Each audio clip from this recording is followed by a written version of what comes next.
Assalamualaikum warahmatullahi wabarakatuh. Kami dari kelompok 2 kelas manajemen 3A akan menerangkan materi dari mata kuliah Filsafat Ilmu, yaitu tentang pengetahuan dan ilmu pengetahuan. Sebelum menyampaikan materi, saya akan memperkenalkan rekan-rekan saya. Yang pertama ada Muhammad Ilham Syahputra, yang kedua Aufin Ayunda Novelia, yang ketiga Laila Ramadhana Rahma, dan yang terakhir Dani Suherlan. Materi yang dibahas kali ini yaitu tentang pengertian pengetahuan dan ilmu pengetahuan, dasar-dasar pengetahuan, struktur dasar kegiatan mengetahui, serta kebenaran dan kesalahan dalam pengetahuan.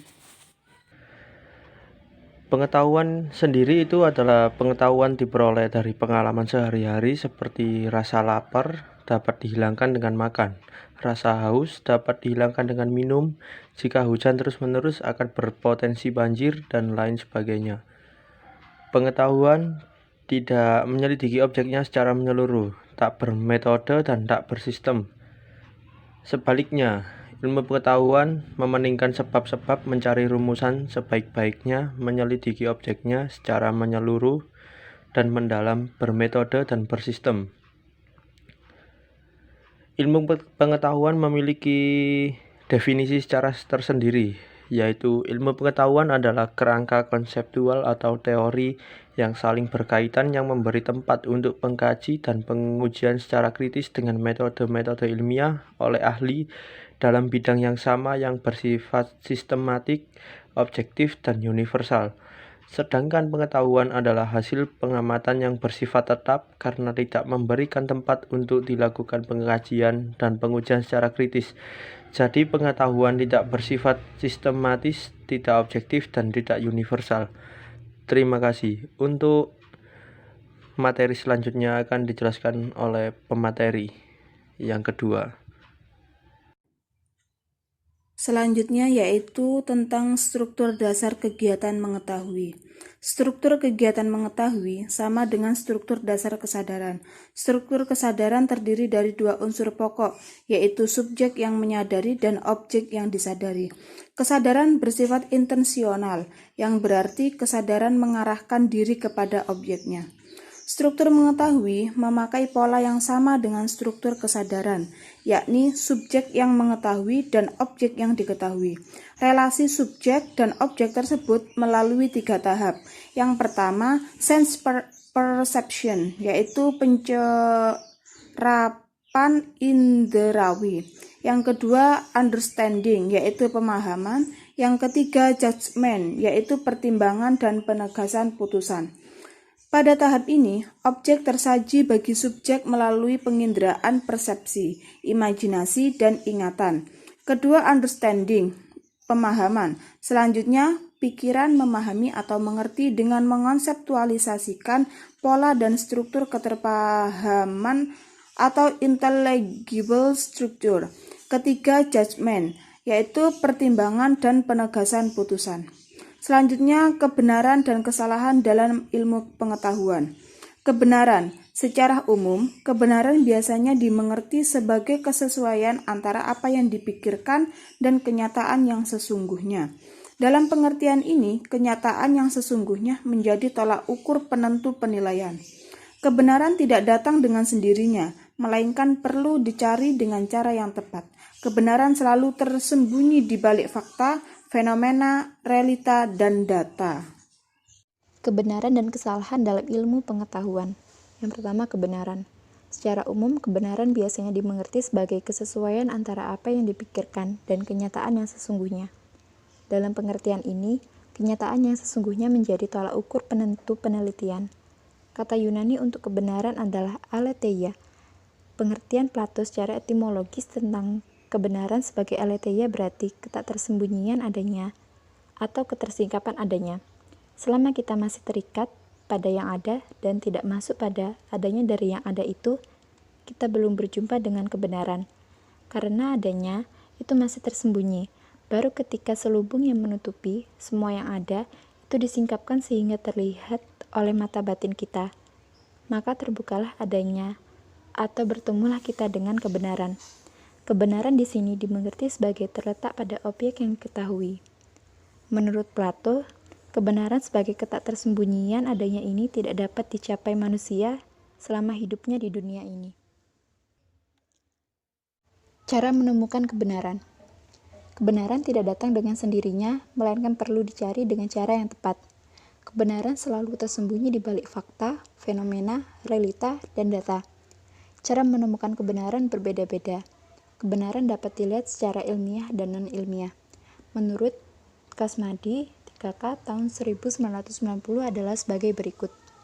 Yang pertama, penemuan secara kebetulan adalah penemuan yang secara langsung tanpa disengaja. Kedua, penemuan coba dan ralat atau trial and error terjadi tanpa adanya kepastian akan berhasil atau tidak berhasil atas kebenaran yang hendak dicapai.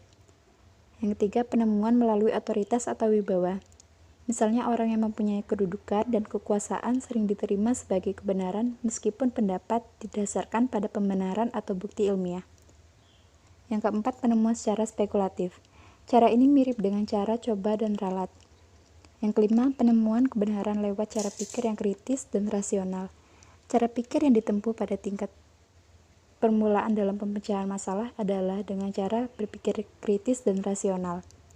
Yang keenam, penemuan kebenaran dengan melalui penelitian ilmiah adalah yang dilakukan dengan melakukan penelitian. Penelitian adalah penyaluran hasrat ingin tahu pada manusia dalam taraf keilmiahan. Di sini saya akan melanjutkan materi dari pembahasan pertemuan kali ini, yaitu tentang karakteristik kebenaran. Ada beberapa karakteristik kebenaran yang harus kita ketahui. Nah, bahwasanya setiap orang memiliki pandangan tersendiri ya tentunya terhadap suatu kebenaran. Oleh karena itu, kita patutnya mengetahui apa sih arti kebenaran itu.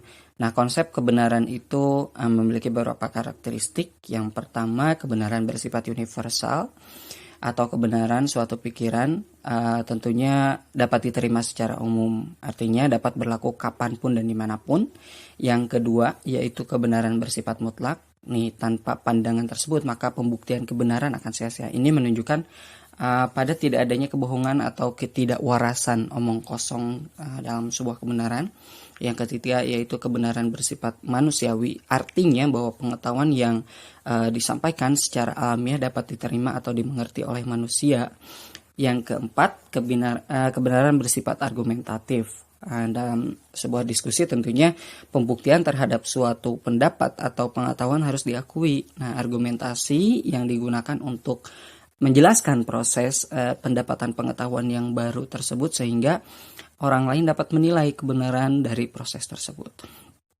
Selanjutnya yang terakhir yaitu kebenaran bersifat ilmiah. Nah, ini dimaksudkan agar kebenaran suatu pengetahuan dapat dibuktikan oleh orang lain dan juga pengetahuan tersebut sesuai dengan kenyataan yang ada.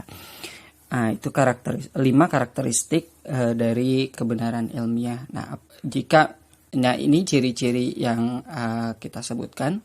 Ada 5 memang.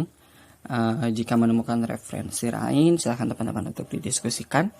Selanjutnya yaitu kebenaran ilmiah dan kebenaran non-ilmiah. Oke, jadi ini sudah kita bahas ya tentunya di pertemuan-pertemuan sebelumnya oleh kelompok lain. Namun kita coba cantumkan juga di di makalah kali ini.